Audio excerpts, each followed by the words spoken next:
Aux gens de mieux respirer, demandez à l'Agence européenne de l'environnement, 2018, elle sort un rapport sur les véhicules électriques.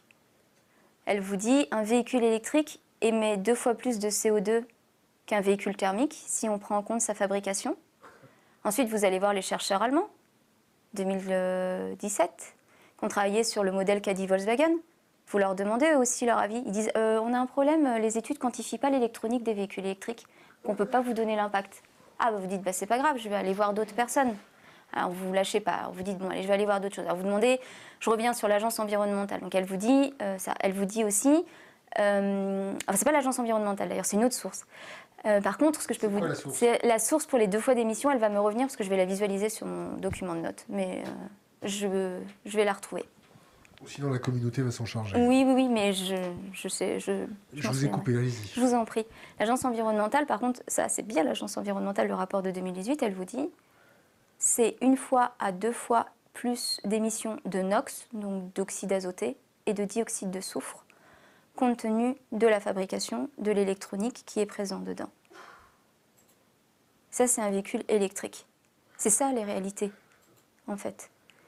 Et ce genre de discours, contrairement à ce qu'on pense, ils sont extrêmement présents aujourd'hui chez les chercheurs et chez tous les autres, mais en même temps, c'est compréhensible. Prenons une voiture. Prenons une voiture ensemble. On va faire l'exercice. En gros, il y a 4 grands types de véhicules dans l'électrification du véhicule. Il y a le véhicule thermique qui n'est pas électrifié. Bon. Vous avez le hybride léger. Ça, c'est du pipeau, ça. C'est juste pour vous montrer l'évolution, vous verrez. L'hybride rechargeable, et après, vous avez l'électrique. Bon. Donc, en fait, donc, du point de vue du métal, à chaque fois que vous passez d'un modèle à l'autre, vous augmentez la quantité de métal. Donc, une voiture thermique, c'est 20 kg de cuivre. Normal. Ça, c'est au FI au set management, c'est 20 kg de cuivre. L'hybride léger, c'est 40 kg de cuivre. L'hybride rechargeable, c'est 60 kg de cuivre. L'hybride, le véhicule électrique, complètement électrifié, c'est 80 kg de cuivre. Donc en passant du thermique au véhicule électrique, je viens déjà de multiplier par 4 la quantité de cuivre. Déjà, je commence par là. Sachant que du coup, comme j'ai un véhicule électrique, bah, bien fort que je le recharge, le pauvre. Donc je vais aller chercher sur des bornes. Vous avez des bornes, enfin des stations, des installations de recharge là, et vous avez du niveau 1, du niveau 2, du niveau 3, machin. Bon, on va prendre le niveau 3. Niveau 3, station de rechargement d'un véhicule électrique, à peu près 120 véhicules qu'on peut recharger avec une quantité de cuivre. 100 kg. Par prise? Par prise. Oh, magnifique. Bon. Et là, je ne vous ai pas encore parlé du réseau qui permet d'électrifier la fameuse borne de recharge, parce que la borne de recharge, malheureusement, ne s'auto-alimente pas tout seul. Donc il faut qu'elle soit raccordée au réseau, etc. Bon. 100 kilos raffinés avec l'eau, l'électricité qui va avec, et on en passe des mots. Oui, okay. oui. Allez-y, continue, on est d'accord. Ça m'intéresse.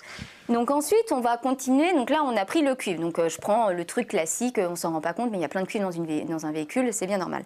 Mais l'électrification, du coup, appelle fortement le cuivre. En principe, elle peut aussi appeler l'argent. Hein. On électrifie avec de... Pardon, pas l'argent. Oui, on électrifie avec de l'argent, plus rarement, avec de l'or aussi, mais on électrifie surtout avec de l'aluminium et du cuivre. Donc prenons du cuivre, on a multiplié par 4. Donc le câble qui va jusqu'à ma borne. Mmh. Ensuite, bah, vous avez à l'intérieur de votre véhicule, on s'entend, vous avez plein de connectiques en cuivre. On peut prendre, alors tout le monde fait tout un pataquès sur la batterie, on va prendre du coup l'aluminium. Pourquoi l'aluminium? Parce que bah, du coup vous avez mis une batterie dans votre véhicule électrique, donc il est lourd. Ah, comment on va résoudre le problème? Alors du coup il y a des gens qui ont réfléchi, bon, on va alléger.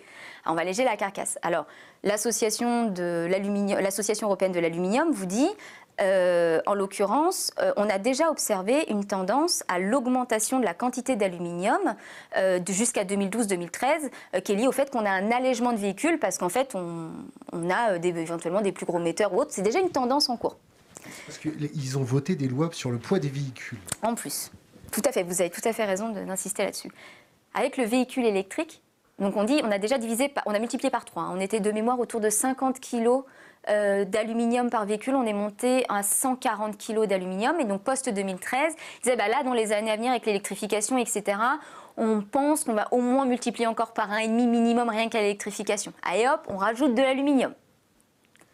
Bon, on va prendre, alors la batterie, bah forcément, qui cristallise toutes les tensions, la pauvre. On va prendre la batterie. Donc, il y a une batterie de véhicule électrique, c'est comme une batterie, hein. Vous avez un milieu, enfin vous avez une anode, une cathode, comme dans les électrolyses classiques, et puis un fluide au milieu, bon en l'occurrence c'est des sels de lithium le plus souvent. Ce qui polarise toute la tension, c'est la cathode. C'est la cathode, parce que c'est elle qui est en général l'anode est en graphite. Pour mémoire aussi, en fonction des technologies, hein, un véhicule hybride, c'est à peu près de mémoire, ça doit être 1 kg de graphite, ça doit être 10 kg de graphite, enfin, en gros vous multipliez quasiment par 7 ou par 10 la quantité de graphite en passant d'une technologie à une autre. Donc là c'est pareil, on augmente. Pas grave, on arrive à la batterie. Donc elle cristallise toutes les attentions parce que c'est 14%, c'est à peu près 14% du coût de la batterie, c'est la cathode, c'est très important. Hein, et donc là, en général, il va falloir mettre des métaux. Alors les plus connus, c'est les NMC, les nickel, manganèse, cobalt. Mais il y a toujours du lithium. Voilà. Vous en avez qui ont été développés notamment sur les modèles S de Tesla qui sont à lithium, fer, phosphore. On pourrait reparler pourquoi on s'interroge sur pourquoi faire des lithium, fer, phosphore justement. Voilà. Pour donner du travail aux pompiers. Non, c'est pour être moins dépendant de NMC, c'est-à-dire nickel, manganèse, cobalt. Voilà. Alors, une Zoé, petite voiture qui correspond à la vie citadine classique. Voilà, une Zoé, c'est en moyenne 7 kg du coup de lithium, 11 kg de cobalt, 11 kg de manganèse et 34 kg de nickel. Donc ça vous donne un peu un ordre de grandeur. Alors vous allez me dire, bah oui, c'est quand même beaucoup. Alors par rapport à mon quotidien, moi ça représente quoi ces affaires-là? Bon, on a dit qu'il y avait à peu près, bon, on a dit 11, on va dire entre 10 et 15, peu importe le chiffre. 10 à 15 kilos de cobalt dans une batterie. Un téléphone portable en contient 5 à 10 grammes. Il vient d'où le cobalt? Alors, majoritairement de République démocratique du Congo, qui est le